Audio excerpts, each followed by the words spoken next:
This is my personal experience, strength, and hope, and that's all I am doing right now. And if it helps one person, then that's what matters, because there were people there for me when I was diagnosed with brain cancer. Hi, my name is Joe. I'm a cancer survivor. On November 11th, 2005, I was diagnosed with a brain tumor. How it began, I had a grand mal seizure, and it knocked me out. All I know is that I was having some deja vu is what they call it, and an aura. I didn't know what was happening. I am diabetic, and I thought maybe my sugar was messed up. So the next thing I knew, I was in the emergency room. Found out that I had a seizure, and they did a scan and found out I had a brain tumor. When I was told I had a brain tumor and a seizure, I was in shock. There was no feelings of fear at the time. It was just shock. I did not know what to think, what to feel.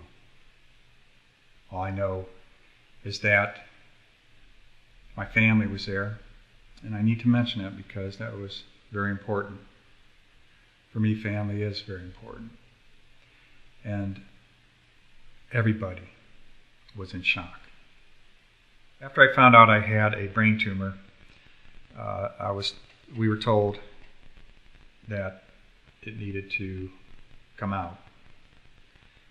When they went in to do the surgery, it was unsuccessful. They could barely get any of the brain tumor out. That made my family and I want to go for a second opinion, which we did. And at that hospital, we were told that the best way to treat this brain tumor was through chemotherapy and radiation. And I was told that I would have a speech problem, not being able to even get words out. I was told that I would have to use cards to speak with around my neck, help me, food, etc. Now, personally, I believe in God, and I'm mentioning God, the God I understand. Higher power was powerful in this situation because I prayed first, above all, family and friends. I went directly to God. And in my gut feeling, I did not want to go through radiation or chemotherapy. It was my decision. Some people thought the best way to go was radiation. And to each his own, and that's all right. And that's one of the things I find when I was diagnosed with cancer. It's myself that has to make that decision through prayer. And that's where I went. And I'm glad I did. I call it a miracle. I believe in miracles. Some people don't, but I certainly do. And I'm glad I do believe in God because He was there the whole time. My sister called my family and I up and told us about Dr. Ronald Warnick. So I was very grateful that she was there at the time to carry this message. And for me personally, that's how I believe God works, through people. And I certainly believe that, and firmly believe that this was a godsend. I called Dr. Ronald Warnick's office and spoke to a beautiful nurse by the name of Dale. And I also believe this, and I need to say this, that people were put in my life. This isn't about me. This is about the people that God put in my life to help me through this horror. And that's what it was, a horror. It's the only way I can describe it. When I found out I was diagnosed with brain cancer. When I met with Dr. Ronald Warnick, the first thing that I liked, that touched me more in my soul than anybody, was that he cared. This man cared, and he was honest. He let me know that we could only try. This is what the doctor told me, in quotations. They did not think it could be removed, Dr. Warnick says, reflecting. When they did a biopsy and were confronted with the language problem, it confirmed their sincere opinion that removing the tumor was too dangerous. That is what I was told. And that is why, in my gut feeling, it wasn't what I wanted to do. I prayed about this, and I knew spiritually that I wasn't going to do it, what I was told, by going into chemo and not trying something where it could possibly be removed. And that's what sold me on Dr. Warnick more than anything. He offered another test that none of the other doctors did, and it's called an fMRI, which to see if the brain tumor could even be removed. An fMRI was something that no other hospitals had, but for the grace of God, Dr. Warnick did. And I said, let's do it. So Dr. Warnick and his assistant, Dr. Petter, removed the entire brain tumor.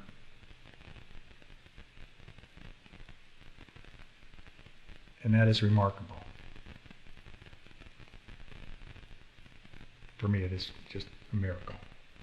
When we got the news that it was not only removed, I was told I had a different diagnosis because they could not tell what type of brain tumor I had when they just removed a tiny bit of it the first surgery I had. But by removing the entire brain tumor, they were able to conclusively know what type of tumor it was. And it's called an golden droglioma. That's how I pronounce it. I may pronounce it many other ways, but it works for me. And the cool thing about that diagnosis, it's a very slow-growing brain tumor. And most importantly, it has the word God in it. G-O-D. And that's what was personally neat to me to see that. Because I do believe firmly that by the grace of God, this all turned out the way God, and all prayers that were offered up for me, my family, friends, all over, that I am here today, this second, which is what I try the best to do to hold on to, is just this second. Just enjoy it, that I'm here right now, to be grateful. As a cancer survivor, the biggest thing that I'm very grateful for is that I'm able to now help other people, to carry the message of hope, as other people were there for me to carry their message and help me. And that's the gift, I believe, more than anything.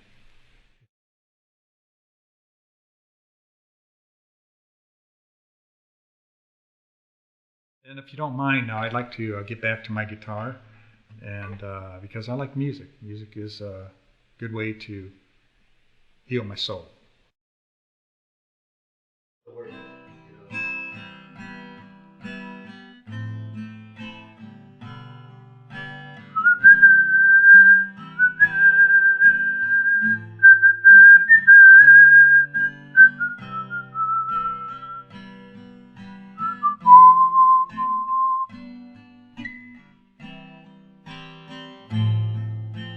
One, two, three, four.